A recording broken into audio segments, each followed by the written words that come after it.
बिस्मिल्लाहिर्रहमानिर्रहीम। अस्सलामु अलैकुम।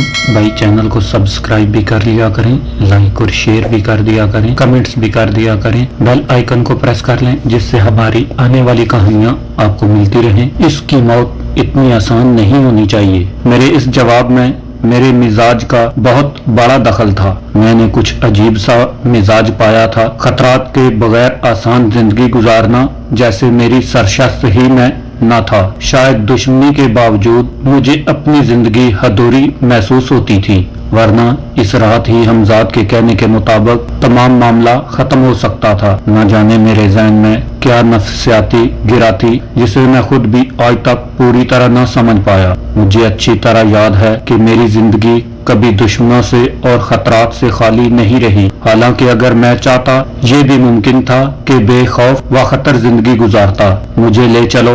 मैंने अपने ख्यालात के बमरे से निकलकर हमजाद को हुक्म दिया। चंद लम्हे बाद मैं पार्क सर्कस के इस खंडरनुमा हवेली में था जहां नाइद ने मिलने का वादा किया था। गालबन बाहर मिलने का वादा इसलिए किया था कि मैं अभी इस मैकेनिज्म से वाकिफ ना था जिसे इस्तेमाल करके तहखाने में जाया जाता था। मुझे एक शिकस्ता सी दीवार के पीछे एक साया सा मुतहरक नजर आया। वो इसी वक्त किसी की आशना सी सरगोशी सुनाई दी। तुमने काफी इंतजार कराया, फिर वो साया मेरे करीब आ गया। ये नाइद थी। इसकी आवाज का जादू मुझसे सोए हुए सारे जज्बों को जगा गया। इसलिए जब इसने मेरा हाथ पकड़ा तो मैंने थरथराई हुई सी आवाज में कहा, मैं माजरत तलब हूँ मलका, मुझे वाकई देर हो गई। मैंने दानिस्ता इसे इसकी इस्लाही नाम से मुखातब किया। मैं नहीं चाहता था कि वो इस बात से आगाह हो कि मैं इसके असल नाम से वाकिफ हूँ। कुछ देर बाद ही हम तहखाने में थे।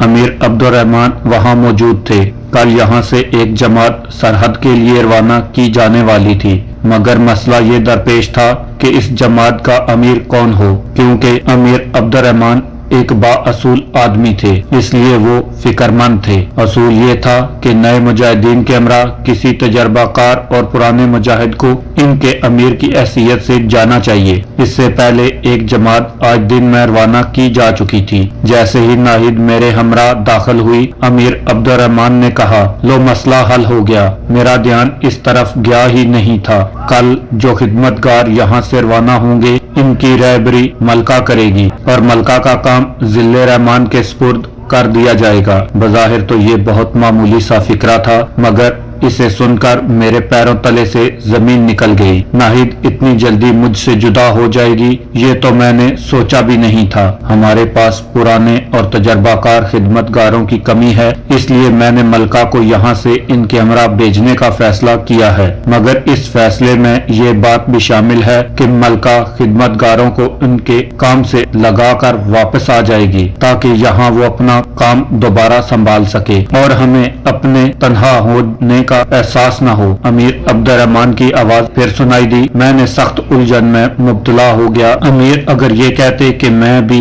नाहिद के हमरा जा सकता हूँ तो मेरे लिए परेशानी या फिक्र की कोई बात नहीं थी, मगर उन्होंने तो मेरे बारे में यही रहने और नाहिद की जिम्मेदारियां संभालने का हुक्म सादर किया था। क्या मेरा फैसला मलका को और जिले रहमान को कबूल है? अमीर अब्दुर्रहमान ने हम दोनों की तरफ मुड़कर कहा, बेशक। नाहिद ने कहा, लेकिन मैं अपने ही ख्यालों में खोया हुआ था। जिले रहमान, क्या तुम्हें अपने भाई अब्दुर्रहमान के फैसले से इख्तलाफ है? अमीर ने मेरी खामोशी को महसूस कर लिया। अमीर के हुक्म से इनराफ का सवाल ही पैदा नहीं होता था। बाअमरे मजबूरी और मुर्दा दिली और बेजाहिर खुश दिली से कहा, आपका हर फैसला खादम के लिए हुक्म का दर्जा रखता है और खादम आपका हर हुक्म बजा लाएगा। फरमाएं, आफरी हो तुम पर कि तुमने अपने ऐद को निभाया। अमीर ने कहा।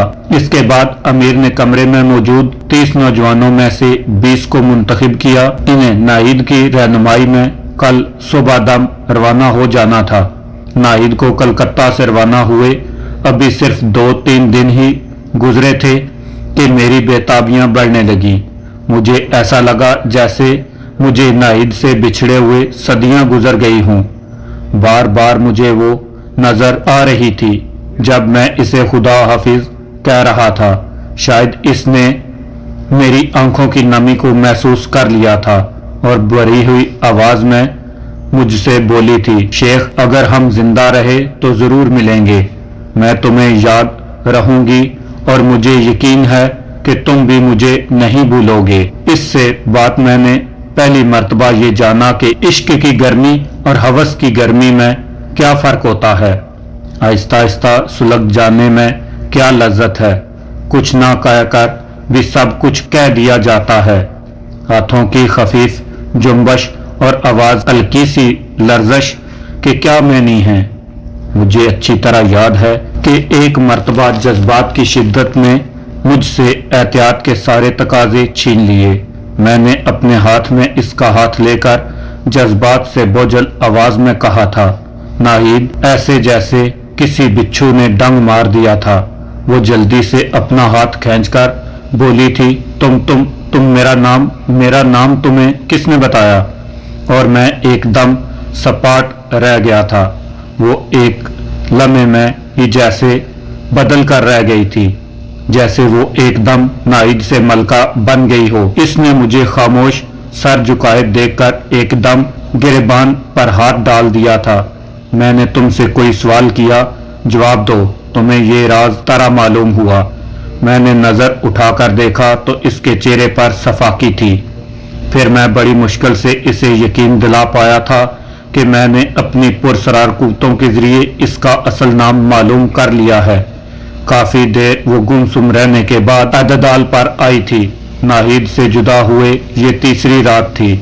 इस रात मैंने फैसला कर लिया था कि अमीर अब्दुर्रहमान से मैं इस सिलसिले में बात करूंगा कि वो मुझे भी सरहद जाकर मुजाहिदीन में शामिल हो जाने की इजाजत दे दें। लेकिन मुझे उम्मीद नहीं थी कि वो मुझे इजाजत देंगे, क्योंकि मैंने इन 3 दिनों में खासी कारगुजारी दिखाई थी। इसमें रुपए की फरामी भी शामिल थी और ये रुपया मैंने हमजाद की मदद से हासिल किया था। ये कल रात का वाकया था। अमीर ने इतनी बड़ी रकम देखकर मुझसे पूछा था कि मैंने किन जराए से ये रकम हासिल की है, तो मैंने इन्हें साफ साफ बता दिया था कि मैंने इस रकम के असूल के लिए अपनी पुरसरार कुव्वतों से काम लिया है। दरअसल कल रात के इस वाक़े ही ने मेरे जहन इस तरफ मबजूल किया था कि अगर मैं अमीर से ये कहूँ कि मैं सरहद के आज़ाद इलाकों में जाकर मुजाहिदीन के लिए काम करूँ तो ज्यादा मुनासिब है। इस तरह मैं बर वक्त इनकी हर तरह मदद कर सकता हूँ, जिसमें रुपए की फरामी भी शामिल है। रकम को बाहिफाजत सरहद तक पहुँचाना भी एक बड़ी जिम्मेदारी थी। मैं चाहता तो इस सिलसिले में भी इनकी मदद कर सकता था। हमजाद के जरिए ये काम बहुत आसान था और मैंने सोचा भी था कि इनके सामने ये तजवीज पेश करूं, मगर कुछ सोचकर मैं खामोश हो गया था। गालिबन मेरे लाशऊर में इस वक्त यही बात रही होगी कि मैं अमीर से सरहद जाने की इजाजत चाहता था और इसका जवाब ये पेश करना चाहता था कि इस तरह बगैर किसी खतरे के मुजाहिदीन को वहीं रकम मिलती रहेगी, क्योंकि अगर मैं हमजाद के जरिए वहां रकम भिजाने की तजवीज रखता तो मेरे सरहद जाने की कोई जवाज ही ना रह जाता। मैंने जो कुछ सोचा था इसके बरअक्स अमीर अब्दुर्रहमान ने बगैर किसी पसो पेश के मुझे सरहद जाने की इजाजत दे दी। मैंने इनके सामने अपने वहां जाने का वही जवाब पेश किया था जो मैं पहले सोच चुका था। फिर इसी वक्त मेरे जहन में एक और खदशे ने जन्म लिया। मैंने अमीर को मुखातब किया, लेकिन वहां मैं तन्हा जाना पसंद करूंगा। आप गालिबन वाकिफ ही हैं कि अंग्रेज मेरी जान के दुश्मन हैं। अगर आपने मेरे हमरा कुछ नए खिदमतगारों को भी रवाना किया तो इनकी जिंदगियां भी खतरे में पड़ सकती हैं। लेकिन इसके बरअक्स अगर मैं वहां तन्हा गया तो बाखूबी अपनी हिफाजत कर सकूंगा, क्योंकि तरह मैं अपनी पुरसरार कुव्वतों को पूरी तरह इस्तेमाल कर सकूंगा। अमीर अब्दुर्रहमान ने चंद लम्हे तवक्कुफ किया, फिर बोले, मुझे कोई एतराज नहीं। मैं दरअसल इस मसले पर गौर भी कर रहा था कि तुम्हारे साथ कुछ नए खिदमतगार रवाना कर दूं, मगर तुमने जो कुछ कहा वो भी ठीक है। तो फिर तुम कब रवाना हो रहे हो? कल रात, मैंने जवाब दिया, और रवाना होने से कबल मैं आपकी कदम बोसी के लिए जरूर हाजिर हूँगा। इसके कुछ देर बाद मैं पार्क सर्कस के खुफिया ठिकाने से अपने फ्लैट में आ गया। फ्लैट पहुँचने और अपनी मुसहरी पर दराज होने के बाद न जाने क्यों मेरे दिल में ये ख्वाहिश पैदा हुई کہ میں اپنے تصور کی قوت کے ذریعے یہ معلوم کروں اور دیکھوں کہ اس وقت جب کہ میں کل یہ شہر چھوڑنے کا ارادہ کر چکا ہوں میرا دشمن جبار کیا کر رہا ہے، ہرچند کہ میرے لیے یہ بھی ممکن تھا کہ میں اپنے امزاد کے ذریعے اس کے بارے میں اطلاع فراہم کر لیتا، مگر میں نے اس وقت ایسا نہیں کیا۔ میں نے آنکھیں بند کر کے جبار کا تصور کیا اور اس کا چہرہ سامنے آتے ہی اپنے تصور کا دائرہ بڑھاتا گیا۔ میں نے دیکھا کہ کوئی حسین یا نازک ہاتھ اس کے ہونٹوں کی طرف گلاس بڑھا رہا تھا۔ مجھے حمزاد کی آنکھوں میں ہوس کی پرچھائیاں نظر آئیں، پھر ایک نازک ہاتھ کے بقایا جسم کو میں نے دیکھا۔ وہ ایک پتلی دبلی سی نوجوان حسین لڑکی تھی، ہونٹ پتلے پتلے، آنکھیں نہ زیادہ بڑی نہ چھوٹی، رنگ گندمی مگر جسم متناسب۔ جبار ایک آرام دہ صوفے میں دنسا ہوا تھا۔ جبار کے جسم پر انگریزی وضاقتہ کا لباس مجھے عجیب سا لگا، وہ اس لباس میں قطعی مسخرہ دکھائی دے رہا تھا۔ کمرے میں شمعدان روشن تھا اور جبار کے سامنے میز پر شراب کی بوتل اور گلاس موجود تھا۔ اب شراب کا گلاس جبار کے ہونٹوں سے لگ چکا تھا۔ اس نے کئی گھونٹ پیے اور منہ ہٹا لیا۔ میں اس سے زیادہ کچھ دیکھنے کا اہل نہیں تھا، میں بے قابو ہونے لگا تھا۔ میرا ماضی ایک مرتبہ پھر میرے پیچھا کر رہا تھا۔ میں نے حمزاد کی طرف دیکھا، میں اسے یہ حکم دینا چاہتا تھا کہ وہ میرے جسم میں پھیلنے والی اور میرے وجود کو جھلسا دینے والی آگ کو ٹھنڈا کرنے کا کوئی انتظام کرے، مگر اچانک میری نظروں میں ناہید کا چہرہ گھوم گیا۔ اس کے ساتھ میرے ذہن میں وہ فکرہ گونجا، میں تمہیں یاد رہوں گی اور مجھے یقین ہے تم بھی مجھے نہیں بھولو گے۔ میں حمزاد سے کچھ کہتے کہتے رک گیا۔ میں بڑبڑایا، میں تجھے نہیں بھولوں گا ناہید، کبھی نہیں۔ میں صرف تیرا ہوں، تیرا، جس طرح تو صرف میری ہے، صرف میری۔ نہ جانے کتنی دیر تک عشق و ہوس کی جنگ جاری رہی اور آخرکار عشق فتح یاب ہوا۔ میں صبح سو کر اٹھا تو با وفا تھا، کیونکہ میری آغوش خالی تھی۔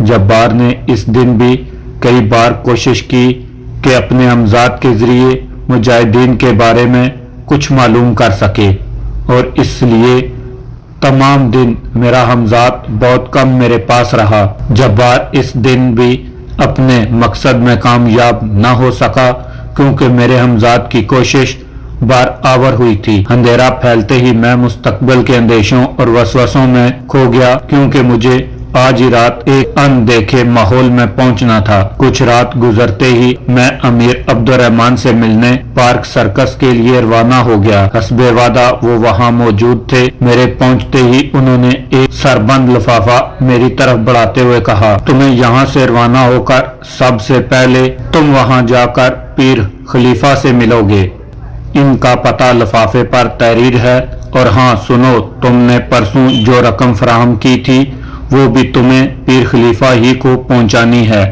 تم یہ لفافہ اور رقم انہیں دے دو، وہ یہ رقم اپنے ذرائع سے سرحد پہنچا دیں گے۔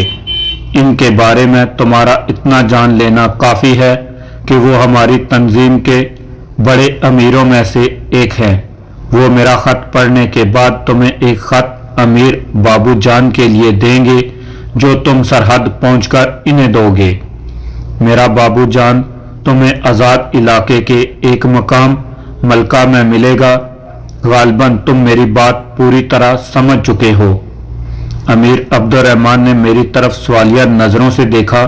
جی ہاں، میں اچھی طرح تمام بات سمجھ چکا ہوں، میں نے جواب دیا۔ پھر جب کچھ دیر کے بعد خورد و نوش سے فارغ ہو کر امیر عبد الرحمان نے مجھے گلے لگا کر رخصت کیا تو مجھے بڑا سکون اور اطمینان محسوس ہوا۔ انہوں نے میرے سر پر ہاتھ پھیر کر کہا، خدا حافظ ذل رحمان، خدا حافظ۔ فلیٹ واپس آ کر حمزاد مجھے مشورہ دیا کہ صبح ہونے سے کچھ پہلے یہاں سے روانہ ہو جائیں، تاکہ ٹھیک صبح فجر کی نماز کے بعد پہنچا جا سکے، کیونکہ اس کی موجودگی میں سفر انتہائی مختصر تھا۔ پھر اس کی اطلاع کے مطابق پیر خلیفہ فجر کی نماز پڑھ کر अपने मकान के बैरूनी कमरे में तन्हा होते थे, और यही वो वक्त है जब तंजीम के ज्यादातर अफराद इनसे मुलाकात करते हैं। ये वक्त सिर्फ बाहर से आने वाले लोगों के लिए मखसूस है। सूरज निकलने से पहले पहले वो तमाम जरूरी अहकामात सादर कर देते हैं। मैंने हमजाद की बात से इत्तफाक किया और इससे ये भी कहकर सो गया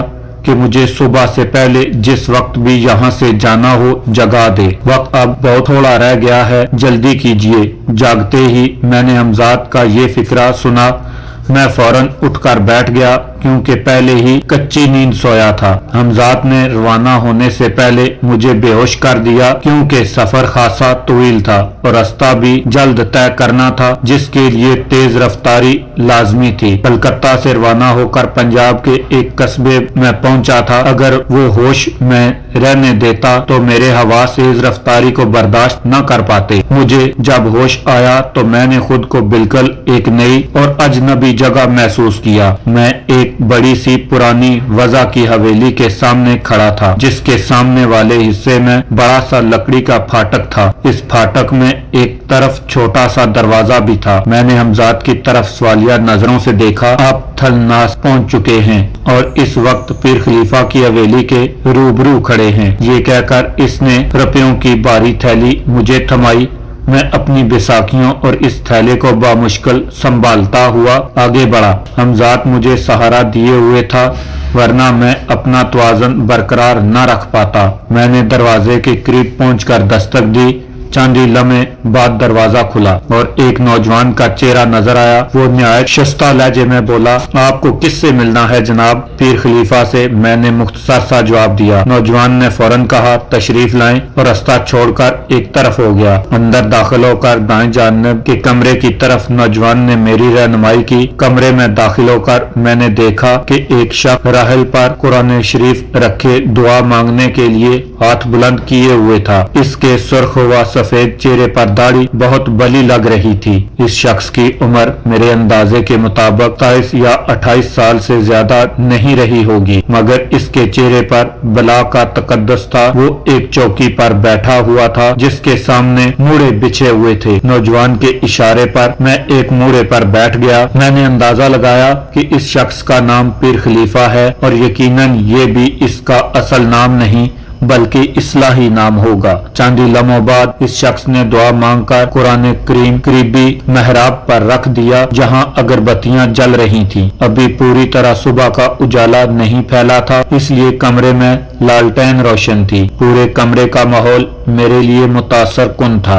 इस शख्स ने बजाय मेरे इस नौजवान की तरफ सवालिया नजरों से देखा जो हमें लेकर यहाँ आया था। नौजवान गालबन इस शख्स का मिजाज आशना मालूम होता था। फौरन बोला, ये मोहतरम अजनबी पीर खलीफा से मिलने आए हैं। गालबन इस बात का इशारा था कि आने वाला तंजीम से मुतल्लक कोई शख्स है, वरना वो इनका इस्लाही नाम न जानता। ये सुनते ही इस शख्स ने मुसाफे के लिए हाथ बढ़ाया। वो बड़ी गर्मजोशी का मुजाहरा करते हुए बोला, पीर आपको खुश आमदीद कहता है। मैंने बगैर वक्त जाया किए अमीर अब्दुर्रहमान का दिया हुआ लिफाफा पीर खलीफा को थमा दिया। उन्होंने फौरन लिफाफा चाक करके अमीर का खत पढ़ा और फिर मेरी तरफ अजीब सी नजरों से देखा, जैसे आंखों ही आंखों में इन अल्फाज की सदाकत का अंदाजा लगाना चाहते हूँ जो गालबन मेरे बारे में अमीर अब्दुर्रहमान ने लिखे थे। फिर वो नौजवान से मुखातब हुआ, अब्बास हमारे जिले रहमान बहुत दूर दराज से चल कर आए हैं, इनके नाश्ते और क्याम का इंतजाम करो। इस तमाम तकलीफ की जरूरत नहीं जनाब, मैं अभी यहाँ से रवाना हो जाना चाहता हूँ। ये कहकर मैंने रुपयों से भरा हुआ थैला इन्हें थमाया। क्या आप मुझे मेजबानी का शर्फ नहीं बख्शेंगे?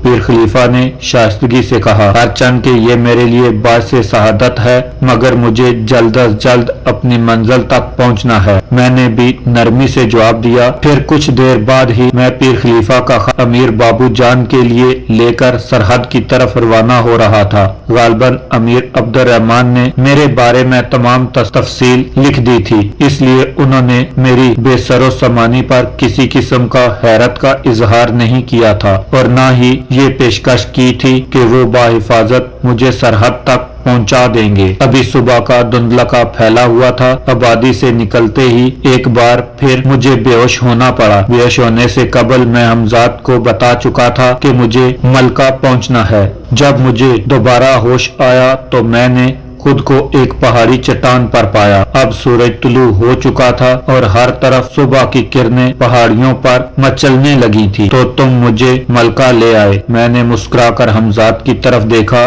जी हाँ, इस चट्टान के बाएं तरफ मलका की बस्ती है। वहाँ पहुंचकर बाबू जान से मिलना कोई ऐसा दुश्वार मरहला नहीं है। मुझे इस वक्त जब्बार की खबर लेनी है। वो फिर हाथ पैर मारने का इरादा रखता है। मैं जल्द लौटने की कोशिश करूंगा, आप मुत्तमिन रहें। हमजाद ने मुझे से इजाजत तलब नजरों से देखा और मैंने इसे इजाजत देकर अपनी बैसाखियां संभाल ली। मैं बहुत संभल कर चट्टान से उतरा और पथरीले ऊंचे नीचे रास्तों से गुजरता हुआ दाएं जानिब कुछ फासले पर बनी हुई एक बड़ी सी दीवार की तरफ बढ़ा, जो किसी बहुत बड़े से किले की दीवार महसूस हो रही थी। लेकिन इसके करीब